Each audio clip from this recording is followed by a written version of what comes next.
À 25 ans, Nanou Berger a la réputation de posséder un solide tempérament. Skieuse et gymnaste confirmée, elle a retrouvé avec le parapente ce qu'elle aime par-dessus tout, l'altitude et l'acrobatie dans l'espace. C'est un grand-père pilote d'avion qui donne à Richard Gallon l'envie de planer dans l'azur. Le site fétiche de Saint-Hilaire-du-Touvet qu'il découvre à l'âge de 13 ans scelle sa vocation de parapentiste. En 1993, il est sacré champion du monde. Ces deux enfants surdoués ont su exploiter la chance qui leur a été offerte de pouvoir s'envoler sous une aile à l'âge où les autres enfants grimpent sur un vélo. Aujourd'hui, l'un comme l'autre ne manque pas un rendez-vous international. On n'a jamais de chance. À chaque fois qu'on part en compète, il fait mauvais, quoi. Et là... Ouais, tu peux vu là-bas, ça arrive vite. Hein. Ouais. C'est ton homme, ouais. Non, c'est la mienne, je sais pas laquelle je vais prendre encore. Non. Les épreuves internationales comptant pour le championnat du monde sont nombreuses.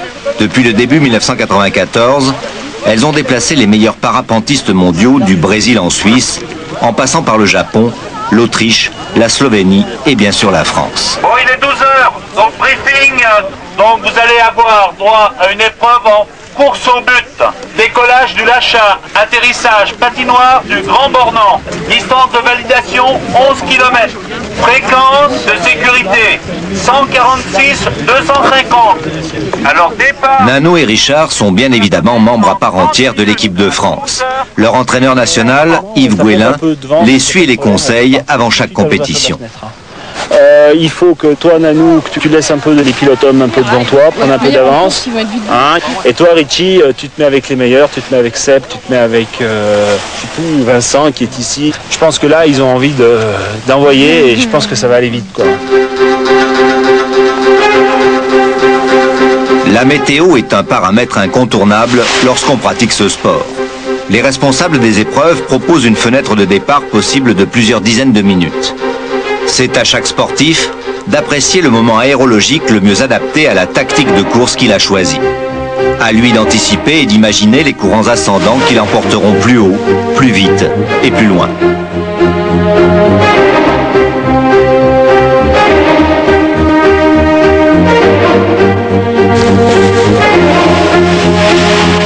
Chaque épreuve impose aux participants de suivre un itinéraire bien défini, balisé par des points de passage obligés que chaque concurrent photographie pour preuve de son survol.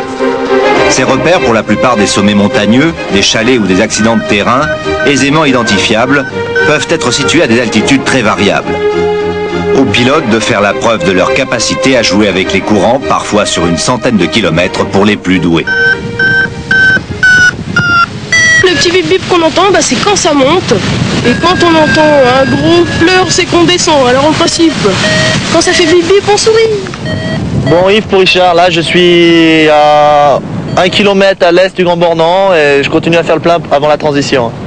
Ok Richie, tu oublieras pas quand tu arrives à la balise de me donner ton top pour que je puisse prendre ton temps intermédiaire afin de faire un comparatif avec les autres là.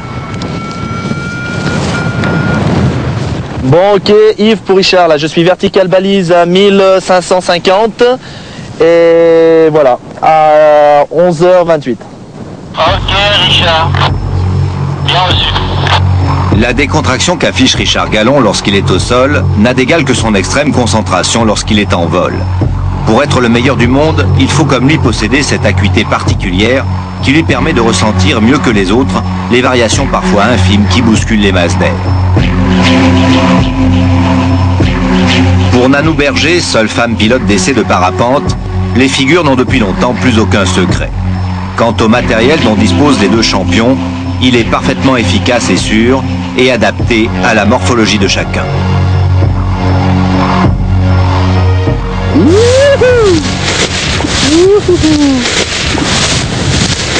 Ce n'est qu'une petite fermeture frontale.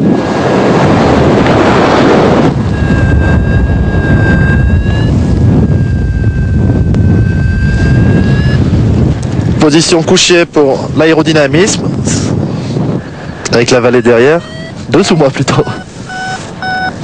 Ben, ça monte grave, j'ai jamais vu ça. Voilà une petite série de 360 pour descendre parce que je suis au nuage. Oula, une petite fermeture. Allez, 360 à gauche, alors ça va aller à gauche. C'est le 3.6, 360, c'est le meilleur système pour redescendre. On peut descendre jusqu'à moins 12 mètres par seconde. On en sort maintenant. Bon, Richard de Yves, là je suis toujours au décollage et le vent est de plus en plus fort. Je discute un peu avec Pierre là, mais je crois qu'on va annuler la manche. Hein. Ok, bien reçu. Bon, c'est normal, je pense, mais bon. J'ai envie de voler. Organisation pour pilote encore en vol, manche annulée. Manche annulée. Ok Richard, je vois un petit peu où on est Nanou là, mais je pense qu'il n'y a plus de problème pour elle et dès qu'on a fait le point, on descend et on va te récupérer.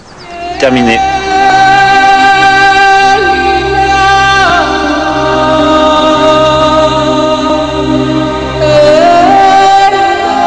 Comme pour tous les sportifs de très haut niveau, le mental doit être inaltérable.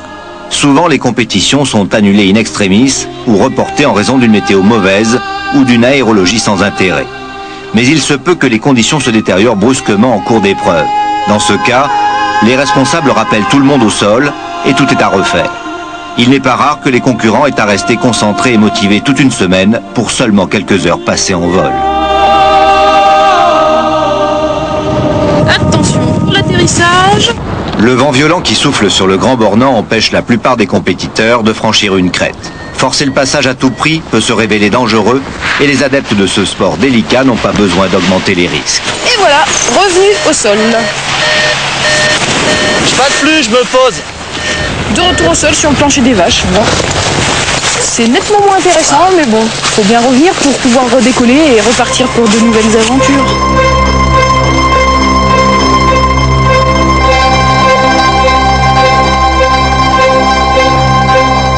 En 1994, le parapente français se porte bien, même si Richard Gallon n'a pas réitéré sa performance mondiale de l'an passé.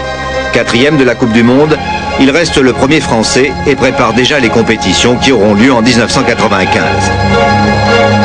Quant à Nanou Berger, vice-championne du monde en 1993, elle a coiffé la couronne mondiale cette année et ne compte pas s'arrêter en si bon chemin.